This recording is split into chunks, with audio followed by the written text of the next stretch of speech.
mati nañu mbégte ci weeru koor gi ñëw fii ci këru kilifa un homme aux multiples facettes ndax li mu boole ci casquette bëri na lool macha allah il est docteur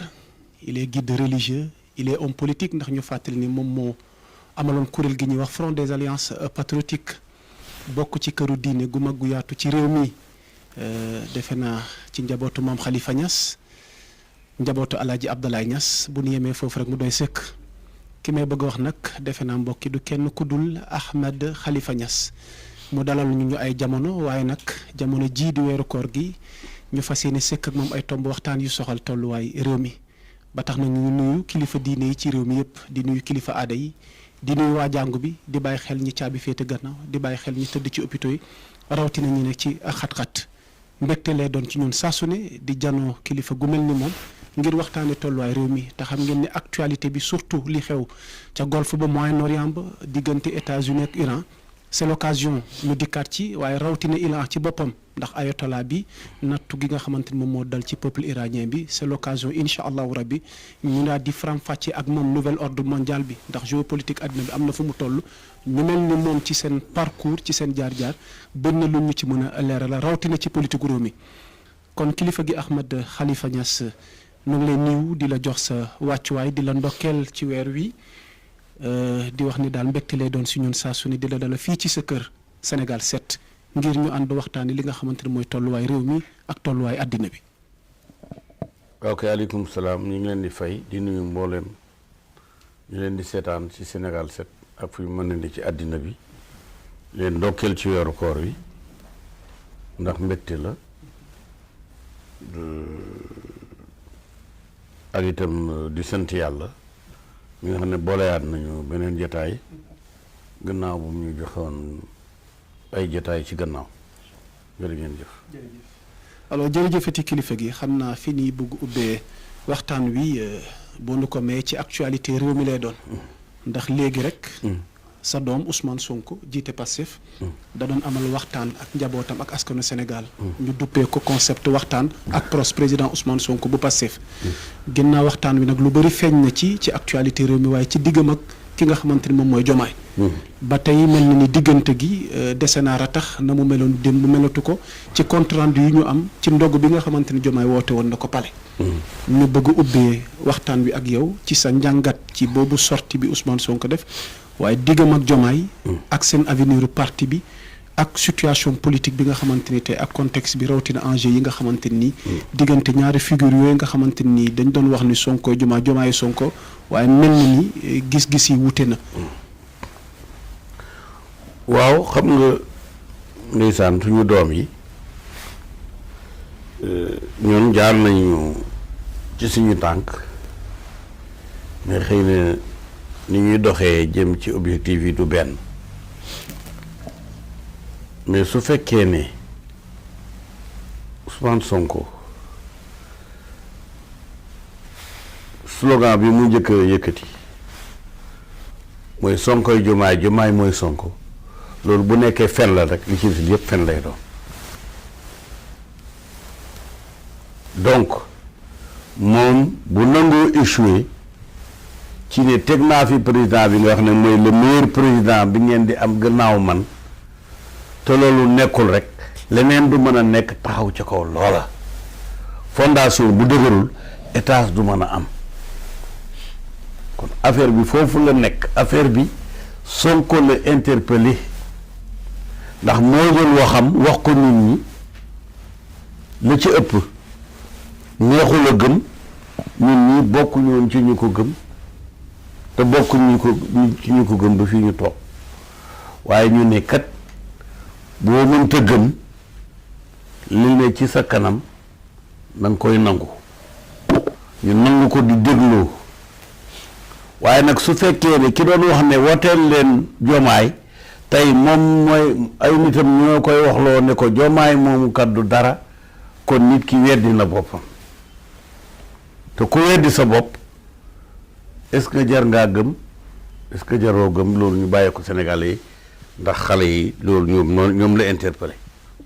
ñoom mi jël yaakaar seen yaakaar te seen yaakaar mooy yaakaar réew mi ni kii rekk la du keneen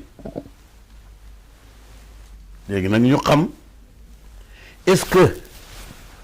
ndax àddina dafa am loo ci xam ne ku feebar mën ngaa tànn sa docteur waaye boo téye wér da nga wut beneen docteur ku am jabar yaakaar sa njaboot xanaa bu ngeen sëyee ñaar fukki at te yëkkatiwul njaboot tegal la da nga wut keneen ku la indil njaboot àddina dafa am loo xam ne ay évidence la amul bëgg naa amul bëgguma ça s'impose à la personne elle-même léegi y a la crise du passif et du sonkoïsme. Crise du passif et du sonkoïsme. c'est-à-dire nga leeralal. waaw mi de sonkoïsme ko marxisme rek ñi gëm sonko dégg nga sonkoïsme xam nga ñun mënuñu concerner ki am 80 yow li fii nit ñi daw jëm nga yow yegg nga fa ba pare ñu ne ci yoon yi ñoo am problème est-ce que dañu fa yeggam déet ak bu ñu fa yeggee xale yi kii sonko tey bés bu ñu am juróom-ñetti fukki at seen avenir lan la seen njaboot lan la foofu la affaire bi ne donc crise am na du Pastef et du sonkoïsme léegi nag benn ñaar rek moo mën a am da nga koy dendaleeg ab nen nen bi benn ci ñaar rek la mën a am benn ci ñaar rek moo ma nekk avenir am avenir mu gaaw ñu jëriñoo ko léegi te mooy ñu namlet ko avenir bu yéex te metti te yàgg te mooy ñu boof ko ba beneen ganaar bu jigéen génnee ca ganaar boobu ëllëg di produit yeneen i nen ñaar yooyu nag c'est antinomique nomlet ko la mbaa boof ko la est-ce que dañ koy nomlet est-ce que dañ koy boof mu jur tëngu ganaar boobu jur ay nen yu bari bañ mën caa nomlet mën caa boof cette question s'adresse au sonkoïsme en tant qu'idée non pas en tant que nom de famille mais en tant qu'idée. En tant que doctrine. En tant que idée rek idée nañu wax di idée doctrine c'est beaucoup plus sophistiqué ndax idée lu simple la waaye boo buggee ci doctrine lu sophistiqué la léegi la question c'est une question que le sonkoïsme pose à Sonko. Il doit finir, lui il n'a pas le choix. Il est obligé de choisir ou l'option omelette ou l'option ganaar guy boof. doo ko simplifier tuuti. muy di nga dégg rek benn nen la mën naa nekk ganaar guy jur yeneen i nen mën na nekk omelette benn yoon la koy nekk waaye dootul nekk ganaar guy jur beneen i nen lu ci nekk avenir bu nen bi la xam nga loolu leer na nañ muy il faut que Sonko am un avenir politique wala mu ñàkk ko. Actuellement il est premier ministre Diomaye mooy président te ñoom ñoo bokk Pastef. waaw ñun ñi nga xam ne xam nañ lan mooy régime présidentiel xam nañ ne il n'y a pas de poste de premier ministre dans un régime présidentiel. Constitutionnellement le poste de premier ministre n'existe pas parce que on peut y mettre fin par décret. Quelle que soit la personne, on peut dire le poste de premier ministre n'existe plus. On l'a fait avec Habib Thiam, on l'a fait avec Moustapha Niasse, on peut toujours le refaire. Donc ce poste-là n'en est pas un. C'est comme les écailles d'un poisson. Les écailles sont une partie intégrante du poisson. Mais au moment de consommer le poisson, il faudra se départir des écailles. Le poste de premier ministre est un faux poste, il n'existe pas. Parce que ce n'est même pas un département ministériel. Comme l'intérieur, comme les finances, comme les affaires étrangères, comme les travaux publics. Ce n'est pas un poste. Donc ce n'est pas un poste. C'est qu'ici au Sénégal aussi, on a le défaut di xool ay fausseté di ko yëkkati comme saxaar xam nga de la fumée mën na jëm ca kaw mais après day dissipé wu dootul nekk ñun loolu la ñuy def danaa koy tontoo ñenn ñi parce que Sénégal dañu am lu ñuy wax le juddouisme maanaam être excellent par naissance, ce qui d'ailleurs est faux par rapport aux mathématiques, par rapport à la physique, par rapport à la chimie. du dëgg ça n'existe pas ma koy expliqué ne nit ku njool bu dee fekk mu am doom ju ndaama ndoom ji mooy doon mbub mi waaye du ko sol njool li baayam rek moo koy sol donc ñun Sénégal dañuy moomale nit loo xam ne bu ko moomee du ko mën a jëfandikoo waaw comme ni ma ko expliqué ndaama su fekkee ne baayam mooy njool mooy doon mbub mooy du ko sol il a tous les droits sur le mbub mais il peut pas dans un temps normal Sonko fii doon place am mooy boo demee tey Russie am na ku ñuy wax Jogin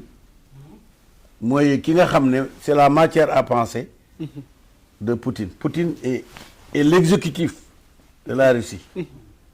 waaye idée Jogin la xaw ma Jogin nga tax may fàttali mel ni ñu xam nañ ko ah Jogin la comme Jogin rek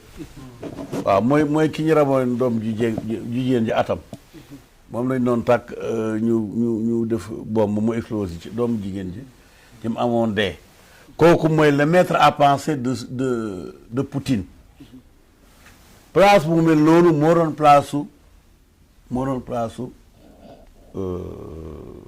Sonko parce que Alexandre Douguine waaw Douguine waaw mu ngoog Alexandre Douguine place am moo doon place su Ousmane Sonko donc il devait être le maître à penser moo doon place su Mao Tse-tung bu si on revise l'histoire de la Chine waaw alors que Zhou Enlai était l'exécutif parce que chauffeur bi président de la République mooy chauffeur camion camion bi rëy na bagage bi bëri na mais itam pax yi bëri na virage yi bëri nañ kooku du normalement du place Sonko lii la bopp bi bëri doole mais pas forcément mu nekk koo xam ne dóor mu daanu la. alors bu ñëwee ci situation bi actuellement. papa comme ni nga ko expliqué. tey sa place moo war a nekk mu nekk le maître à penser. voilà. comme ni ko Douguine nekkee Russie ak ñeneen ni ñu ko nekkee. ci yeneen réew voilà. mais yàlla dogal mu nekk premier ministre. mais on ne lui rend pas la tâche facile. déglu nga ko ci déclaration non waaw loolu sax ci biir néeg laa ko waroon a waxee. mais comme gëj na ci néeg bi. daan na fi ñuy dugg ba ci ruq bu ne ci biir fu ñuy wax Casamance dégg nga ci sama biir kër fii ci biir palais.